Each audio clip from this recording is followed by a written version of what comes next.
That was what I was going to sing on the Morecambe Wise Show. It's a good job you didn't.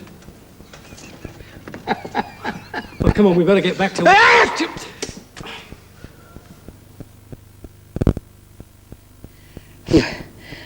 Well, that was the Morecambe Wise Show for this year, and we all hope you enjoyed it.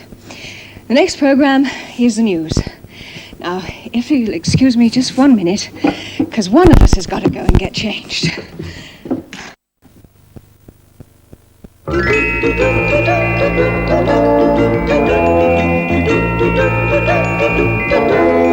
Programmes for Boxing Day on BBC1. At 6:05, James Garner stars in Support Your Local Sheriff. I'm afraid it's a little bent up. That must have saved the life of whoever was wearing it. Well, it sure would have if it hadn't been for all them other bullets flying in from everywhere. At 7:35, The Good Life Christmas Special. I'm just totting up what Christmas has cost us. Oh, dear, yes, of course, it's got very commercial, hasn't it? Terribly. Yeah, well, let me sit down first. Now then. Right, what's the total? 15p. At 8:05, there's more comedy with The Two Ronnies. We will be introducing a talking dog who's gained something of a reputation as a sheep warrior. He runs after them and shouts, mint sauce, mint sauce, mint sauce. At 9:00, The Dirty Dozen, an action-packed film with an all-star cast, including Lee Marvin, Clint Walker and Charles Bronson. Guests on my Boxing Day show are Jack Benny, George Burns, Bob Hope, Billy Connolly, Les Dawson, Morecambe Wise, Peter Sellers, Jimmy Tarbuck and Mike Yarwood. In all, about 20 of the world's best comedians are my guests with one object in mind, to make you laugh. Programmes for Boxing Day on BBC1.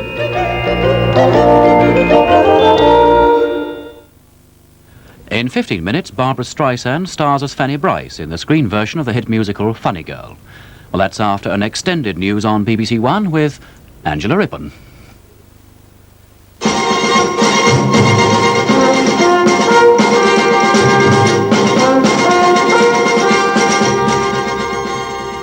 The leaders of Egypt and Israel face to face across the negotiating table at their Christmas Day peace summit.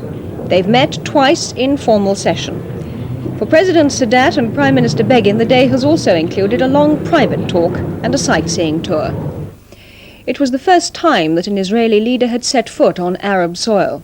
Mr. Begin, after flying from Tel Aviv to the conference center near Ismailia on the Suez Canal, agreed to a suggestion from President Sadat that he should stay overnight in Egypt so that the talks could continue this evening. Already one concrete result has emerged: the establishment at ministerial level of joint political and military committees. Our diplomatic correspondent, Martin Bell, has been following the momentous day's events. The Egyptian-Israeli summit, which could have ended in just a general statement of principle, is now clearly headed towards something rather more specific.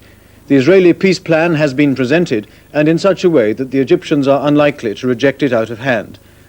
The peace initiative this Christmas Day has developed its own momentum.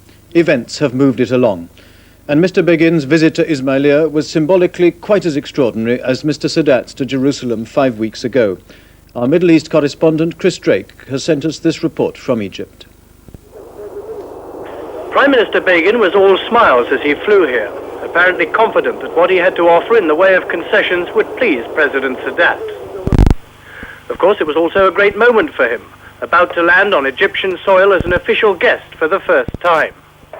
The arrival ceremony at the airport was relatively low-key, in keeping with the pre-arranged agreement that this visit should be restricted to hard-working sessions. His welcome was polite but brief. For security reasons, a helicopter flew him the very short distance to a landing pad near Mr. Sadat's residence.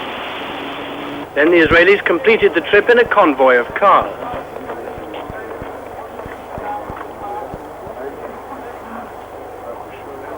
President Sadat was at the Garden Gate to meet him, a momentous occasion with the world's press anxiously trying to capture every second of it on film.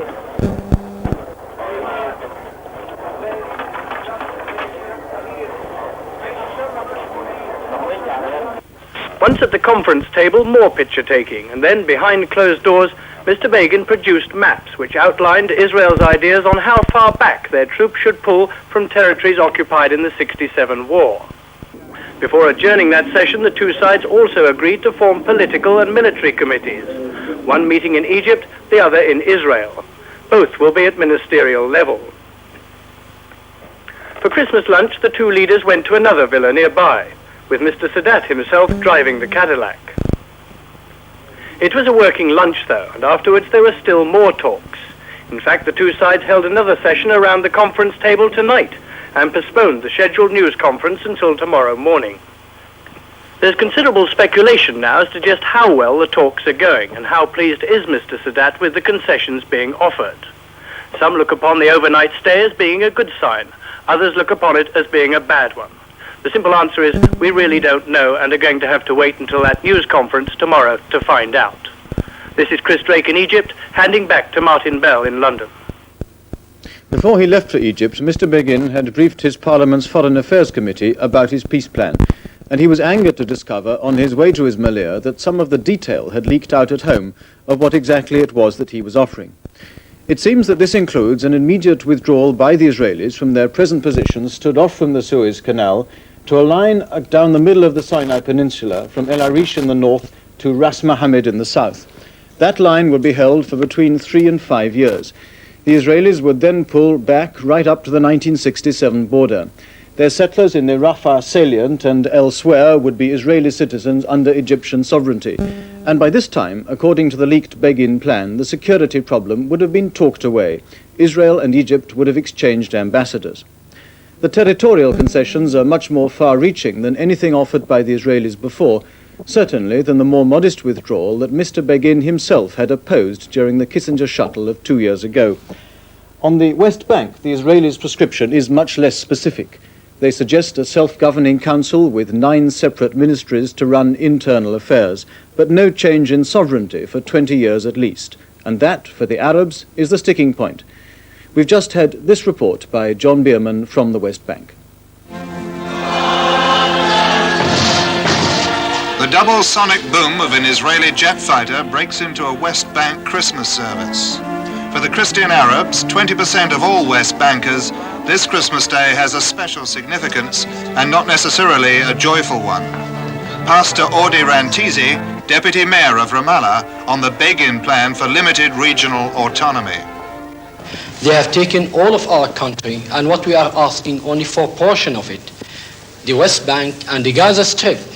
And this is very clear. If Israel wants peace, Israel should give up the West Bank and the Gaza Strip. Completely. Indeed, including also East Jerusalem. Another Christian civic leader, the Mayor of Bethlehem, Elias Frage. Either we have autonomy with the full word of the meaning or no autonomy at all. To have autonomy with Jewish garrisons all over the country, with Jewish settlements continuing to be established in the West Bank and Gaza, and with the Israeli army in full charge of the internal and external security matters. What kind of autonomy is this? If, despite all the criticisms, the Begin proposals are implemented, then Bethlehem would become the administrative center of the autonomous Palestinian region. That would be a long way short, perhaps, of being a capital city, but at least, and well before next Christmas, it would be a city no longer under direct Israeli control. This is John Bierman in Bethlehem. What Israel is offering on the West Bank is much less than the Arabs are asking for, but the proposal in Sinai is much closer to Arab demands. And while Mr. Sadat won't give his judgment until tomorrow morning, there seems to be here the basis for negotiation and such a movement towards peace as hasn't been possible in the whole of the past 30 years. Shortly after the talks began in Ismailia this morning, Mr. Sadat and Mr. Begin received a telephone call from President Carter. Mr. Carter said that the whole world awaited the peace that the two leaders could bring to the Middle East on Christmas Day. Hopes for peace in the Middle East were echoed by the Pope, who said a special prayer during his Christmas message to the crowds gathered in St. Peter's Square in Rome. The Pope said the talks for a settlement of the long conflict that had brought tragedy to the holy places were at a new phase, and he prayed that peace and justice might once more flourish throughout the Holy Land. About 20,000 people saw the 80-year-old Pope give his traditional Christmas blessing.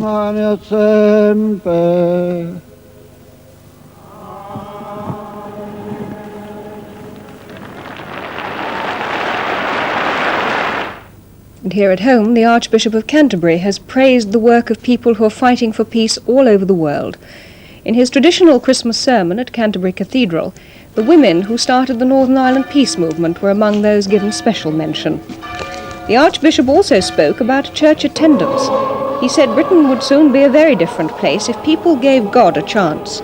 He criticised what he termed the almost sadistic flaunting of declining church attendance figures, which he added were not always accurate. Christmas Day began for the Queen and members of her family with a service in St George's Chapel, Windsor.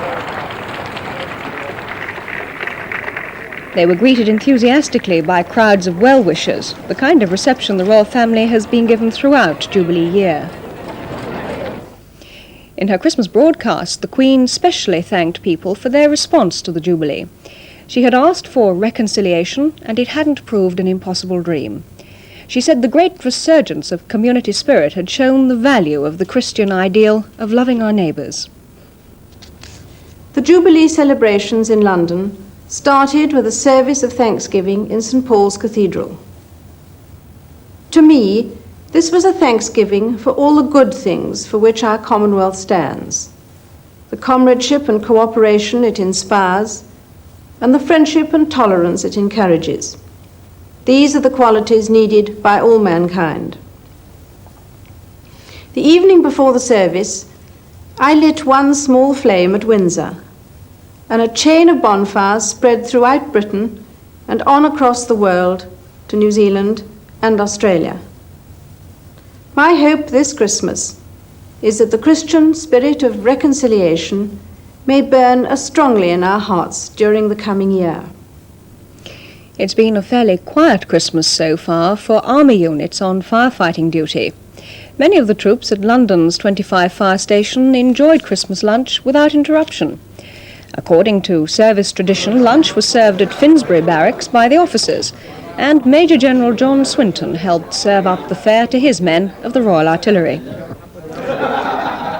Father Christmas handed out presents bought from donations by grateful Londoners, a gesture which was much appreciated. The great thing we want to realise is that much of what you've got in front of you is through the kindness of the public in London, who have been remarkably generous in their response to the armed services firefighters. Every soldier had a free drink and £10 worth of vouchers to spend in the NAFI.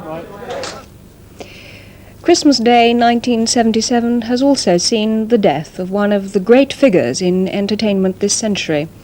There have been many tributes to Charlie Chaplin, who died peacefully during the night at his home in Switzerland. He was 88. His doctor said simply he'd died of old age. Sir Charles, knighted 2 years ago, achieved a fame never likely to be equalled in the cinema. Gavin Hewitt looks back over a career that began with the early silent films.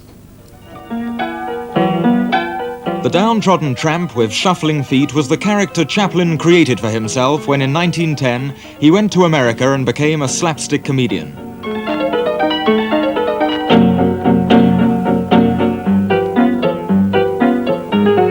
The pathetic little man, who was always encountering bullies or in terrible scrapes, became one of the best-loved screen figures of all time.